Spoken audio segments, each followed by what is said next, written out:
Bienvenidos a Club de Prensa en NTN 24. Hoy transmitimos desde el claustro del Colegio Mayor de Nuestra Señora del Rosario. La Universidad del Rosario, una de las más antiguas de América, fue fundada por un dominico, Fray Cristóbal de Torres, en 1653.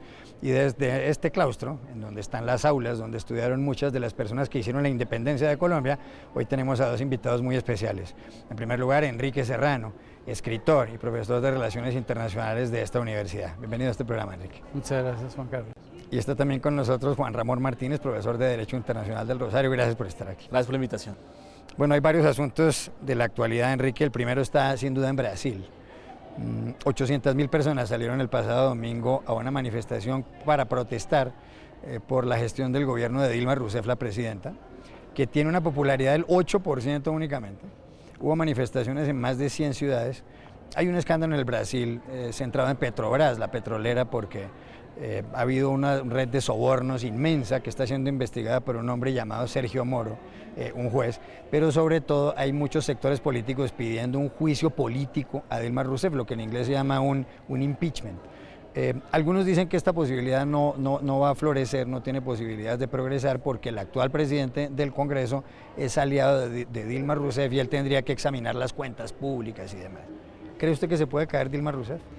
Pues me temo que sí. La verdad es que Brasil tiene fuerzas políticas muy bien conformadas y es lo curioso. Entonces, así como hay gente que la defiende, también hay gente que la ataca con gran ferocidad. Y en alguna forma es el correlato de los problemas creados ya en los tiempos de Lula da Silva. Es decir, son muchos años en los que el PT, con sus corrupciones, con sus movimientos, intenta penetrar un país que además tiene una élite económica poderosa, una de las mayores del mundo. Y por tanto, yo creo que habrá un impeachment, quizá lento, pero en todo caso el gobierno de Dilma Rousseff está condenado ya desde hace unos meses. ¿Está de acuerdo con Enrique, Juan Creo Ramón que soy Martínez? un poco optimista. Creo que hay varias cosas en juego en realidad, tanto lo que es el bloque de medidas económicas que acaba de presentar el gobierno de la Rousseff, se está jugando el todo por el todo en realidad. Creo que no va a ser tan fácil el trámite en realidad en el Congreso, donde el presidente del Congreso en realidad no es tan cercano, sino que ha demostrado y ha señalado en varias ocasiones su inconformidad y creo que es uno de los que está atizando la hoguera. Y por otro lado, creo que el impacto de la caída para la región y para el continente en general debe ser como un punto que de pronto modere el riesgo que implicaría la caída de la presidenta de una de las mayores economías del mundo y específicamente la mayor de América Latina. Y creo que eso sería absolutamente desastroso. Hace poco un informe del Fondo Monetario Internacional señaló que la crisis en Brasil de no manejarse derivaría en un efecto dominó en las economías latinoamericanas. No sé hasta qué punto podría suceder que tanto los Estados Unidos de América como los otros estados de la región no traten de buscar medidas para apaciguar la crisis y eviten algo que seguramente nos llevará a una sin salida.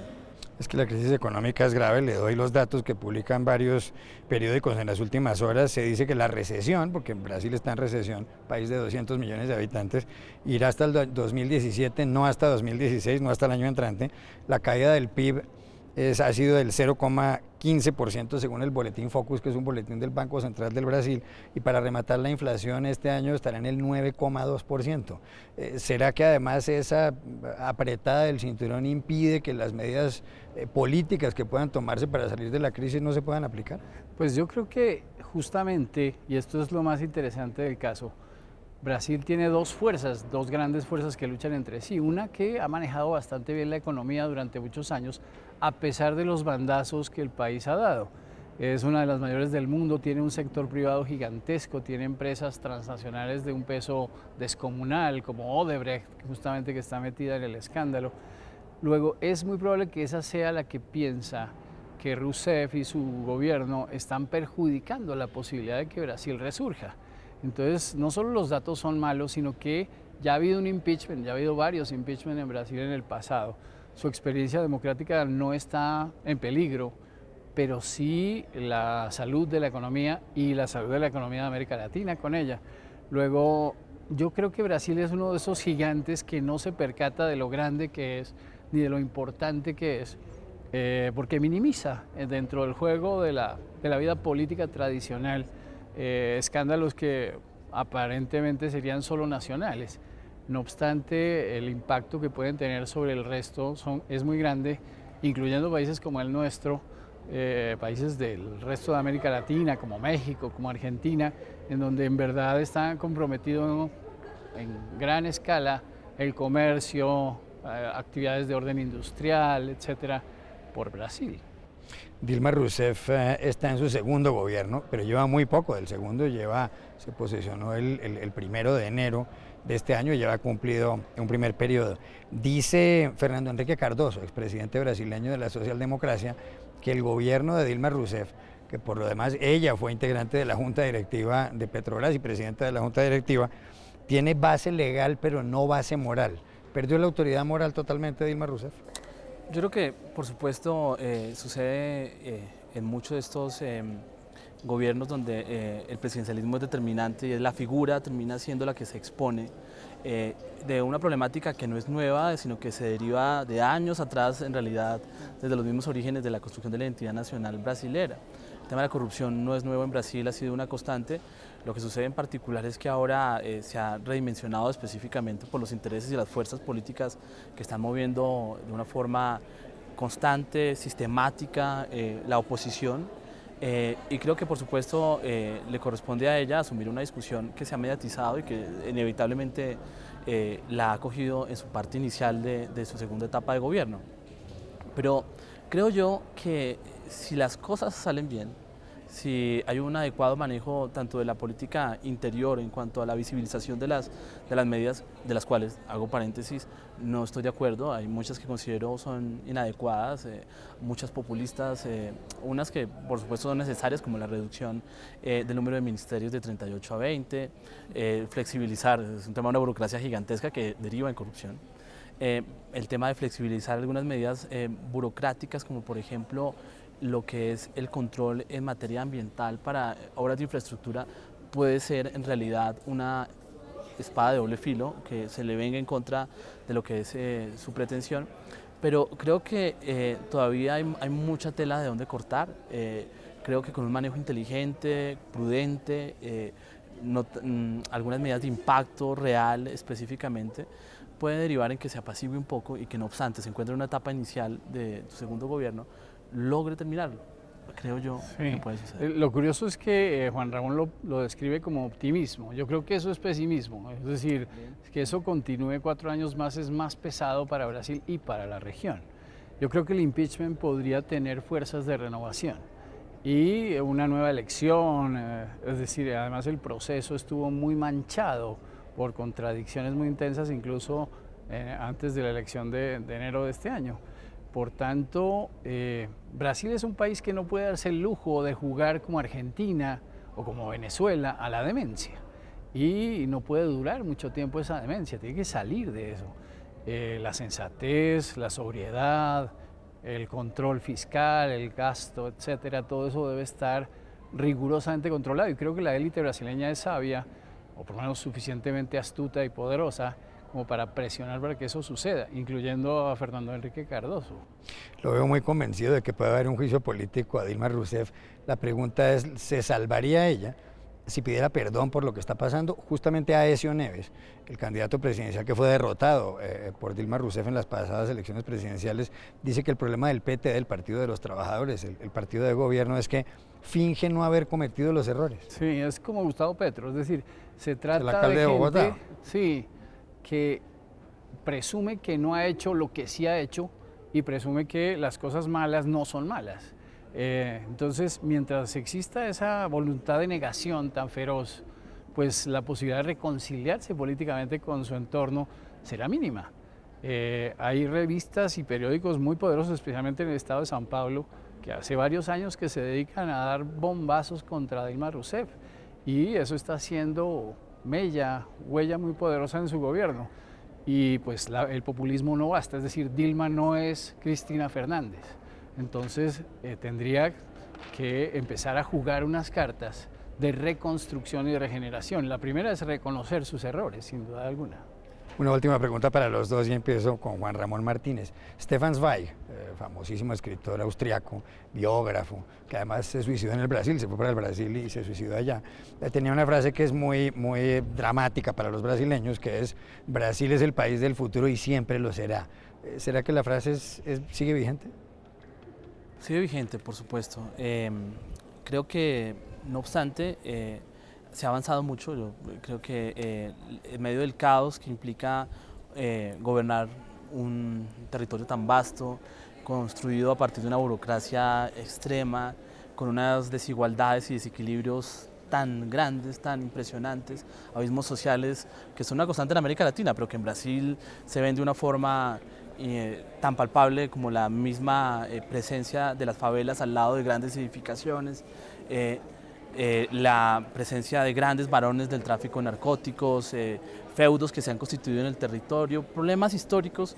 Creo que en medio de todo ha logrado consolidarse. Las reformas del 94, del 98 lograron alguna estructuración, y creo que en medio de todo es, y lo vemos así, un Estado fuerte en medio del caos y la anarquía y la devastación, digamos, en ese punto, en relación a otros, ¿no? Claro, si vemos por supuesto lo que sucede en Venezuela o lo que sucede en la región, es complejo, pero creo que en medio de todo, en medio de la anarquía latinoamericana y de nuestra constante zozobra, inestabilidad política, ha subsistido. Entonces, por lo tanto, digamos, es un futuro, pero también es un presente caótico y complejo, anárquico y difícil, pero ahí va. Ya que hacía una referencia literaria, también refiero el libro que escribió sobre el Brasil Daniel Samper Pisano, que se llama Impávido Coloso, y es justamente una metáfora muy afortunada, porque Brasil parece que estuviera siempre lejos de América Latina, como que tuviera que ver algo, pero en realidad sus devaneos con África, con Europa, todo eso lo hicieran una especie de Estados Unidos del Sur, que es capaz de pasar indiferente frente a muchos problemas. Pero ya estos problemas han ido carcomiendo la base, y la base pues implica la posibilidad de caer incluso en desgracia frente al escenario latinoamericano.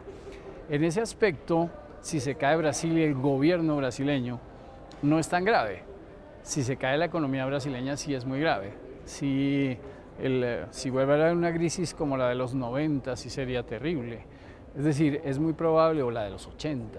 En ese contexto, Brasil ya no resistiría a estas inflaciones galopantes, la idea de cambiar de moneda y todas las consecuencias de orden social y sociológico que eso tiene. Ya regresamos a Club de Prensa.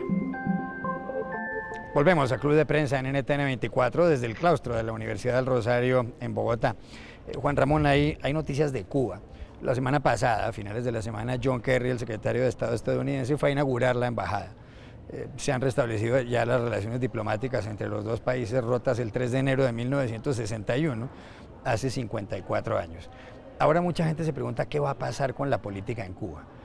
La revista The Economist, en su última edición, trae una columna escrita por Bello, que es en realidad el seudónimo de Michael Reed, quien fuera jefe de esa sección para las Américas de ese semanario, que se titula Next Steps in Havana, algo así como los nuevos pasos en La Habana. Y lo que dice esta columna es, por ejemplo, que han empezado a llegar ya más turistas estadounidenses a la isla, en donde pretenden los hermanos Castro seguir conservando un sistema político cerrado. El año pasado llegaron 89.000 turistas, este año en lo que va, comparando el mismo periodo, van 164.000 turistas de Estados Unidos. Por otra parte, el Internet, se calcula que el 50% de los hogares en Cuba para el año 2020, en 5 años, tendrán Internet. Harán todas esas cosas que el sistema político se abra a la fuerza y que esa idea seguramente de los Castro de tener, repito, un sistema político cerrado y una economía más abierta fracase y que la democracia inunde la isla? Yo creo que en medio de lo que es la isla, en medio de lo que es la complejidad de estos años de encerramiento, de una visión extremadamente endogámica, el proceso de apertura es plausible, aunque creo que insuficiente.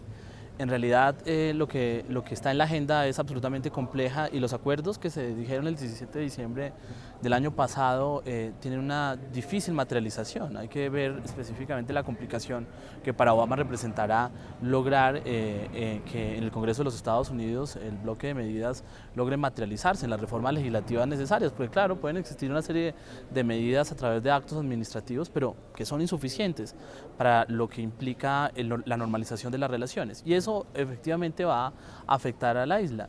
Pequeñas modificaciones, procesos de apertura, no van a derivar en un rompimiento de la estructura política cubana, y los Castro no van a permitir, y no digo solamente los Castro, sino en realidad el partido va a permitir una apertura que determine o derive en un cambio esencial o estructural en la isla, por lo menos a corto plazo. Puede que a mediano y largo plazo se logre materializar. Es un avance, pero el camino es absolutamente tortuoso. Y aunque haya unos avances en lo económico, aunque haya unos avances en la posibilidad de ingreso y salida de recursos y en la entrada de turistas, no van a ser los suficientes para lo que la isla necesita. Me pasó hace un par de años, estaba haciendo una ruta desde Panamá a Madrid, conseguí unos tiquetes baratísimos por el Comet, una aerolínea que funcionaba, y me ha correspondido hacer ahí parada en la isla. Iba yo solamente con un morral y me detuvieron y me dijeron: ¿qué sucede? ¿Usted por qué viene por acá y no hace escala por Estados Unidos? Yo no entendí, y de un momento a otro me dijeron: su visa Schengen es falsa. Yo obviamente dije: no, pero ¿cómo así? Es imposible. El avión despegó y me dejaron en la isla. Yo colapsé, traté de hablar, estructurar una conversación, decir soy profesor de Derecho Internacional, esto termina siendo una transgresión. Pero es muy complicado porque en el imaginario colectivo existe, digamos, también una visión muy cerrada no digo de todos los cubanos, pero sí de algunos burócratas que se encargan de permitir la continuidad del sistema. Este pequeño episodio deriva en que en realidad en muchos sectores esta clase de conductas se permanezcan, y por lo tanto, si en lo colectivo es tan difícil, yo me imagino que en la cotidianidad lo va a ser más. Están apareciendo además medios de comunicación en Internet en Cuba. Y ya hay quienes dicen que el gobierno cubano o el régimen ha perdido el control de la información. Allá solamente hay un periódico que es el diario Granma. ¿Contribuirá eso a que la democracia llegue antes de lo que uno cree? ¿O usted piensa que, por el contrario, los Castro o el entorno de los Castro mantendrá el poder con mano dura? Pues pueden pasar varias cosas que serán definitivas. La primera es la muerte de Fidel Castro, que no sabemos cuándo tendrá lugar, pero eso sí sería un golpe psicológico absolutamente definitorio para el sistema como tal que ellos conciben. Además, el avance de lo económico, la apertura que supone el Internet, todo eso va minando o irá minando en unos años el unanimismo y el monolitismo absoluto del gobierno cubano. Por tanto, yo creo que a los herederos les va a quedar muy difícil reconstruir exactamente el modelo de marxismo-leninismo que tienen los Castro. Quedará un híbrido en donde seguramente habrá retazos del pasado durante varios años, si es que además Obama consigue que se levante el embargo, cosa que todavía se ve muy remota. Es decir, el año 2015 quedará como comienzo de la recuperación de Cuba y de la democratización, pero no sabemos exactamente cuántos años va a demorar, que pueden ser 5, que pueden ser 10, y mientras más tiempo dure, pues más doloroso será para el pueblo cubano, que se ha llenado de una cierta esperanza que no puede manifestar abiertamente. Lo cierto es que un cambio rápido sería lo mejor para todos, y sin embargo imposible de consolidar en las condiciones actuales. Quiero cambiar de tema. En Estados Unidos se habla todo el tiempo de Donald Trump, desde que el pasado 16 de junio presentara su candidatura presidencial demócrata para los comicios de noviembre del año entrante republicano, precisamente para noviembre del año entrante, y la presentara en el edificio, en la Torre Trump.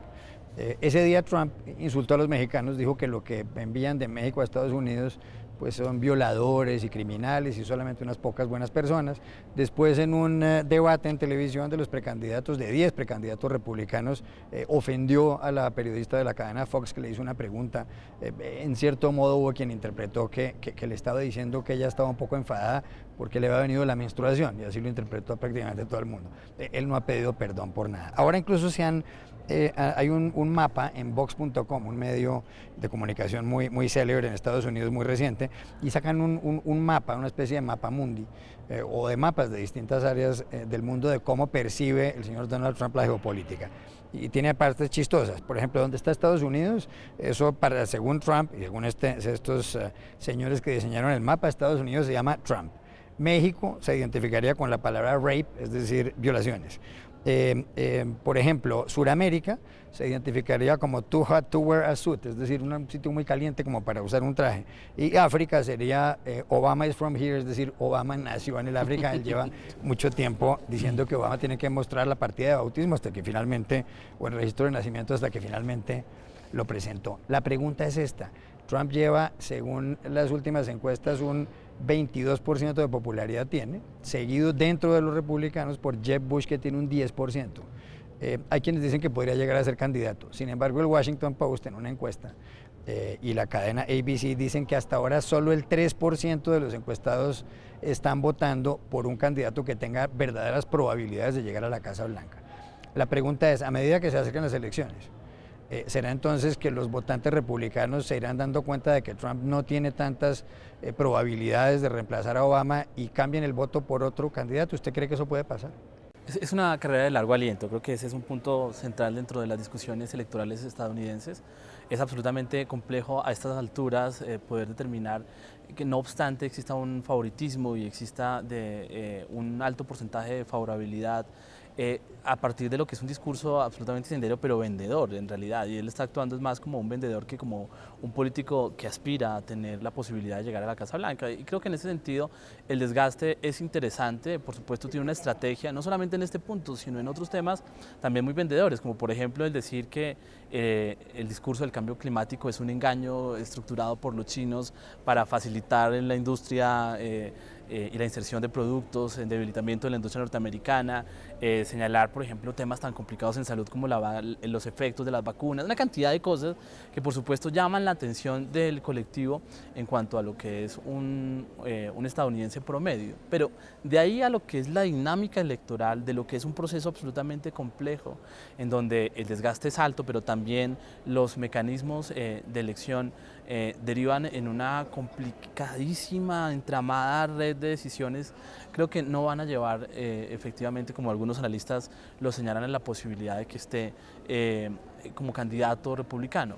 Por otro lado, hay esos zorros viejos que vienen trabajando históricamente en el Partido Republicano, que estructuran unos intereses muy bien adecuados a lo que es la dinámica electoral estadounidense, y creo que va a derivar en una modificación al momento definitivo de lo que es elegir el candidato republicano.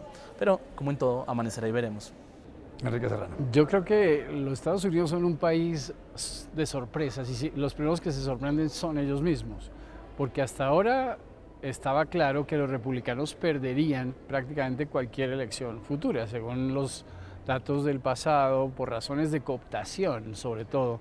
Los demócratas habrían logrado llegar a la mayor parte de las minorías y los grupos decisorios y decisivos en las elecciones.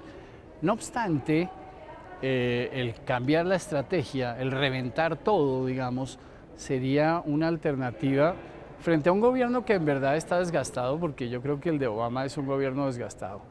Y la candidatura de Hillary Clinton, que tiene una serie de fisuras y de problemas que hasta ahora no han sido frontalmente atacados por los republicanos. En todo caso, ellos sí representan, o por lo menos está más o menos en el consenso, que representan un cierto declive. Relative decline lo llamaba Paul Kennedy. Los Estados Unidos, yo digo, Obama es el primer presidente que el mundo le elige a los Estados Unidos. Ya no lo eligieron, digamos, los tercos y tradicionales norteamericanos con sus convicciones, sino que hay una presión exterior muy poderosa. Y pues Trump es una manifestación más de esos bandazos, buscando un candidato que remueva de veras las entrañas del pueblo para ver si de allí se saca algo nuevo, pero en verdad queda un trecho todavía muy largo para que sepamos cuál será el final de esta novela. Ya regresamos a Club de Prensa. Volvemos a Club de Prensa en NTN 24 desde el claustro de la Universidad del Rosario en Bogotá y volvemos para despedirnos. Se acabó el tiempo. Enrique Serrano, gracias por haber estado acá y Juan Ramón Martínez, gracias también. Y a ustedes los espero mañana nuevamente en Club de Prensa.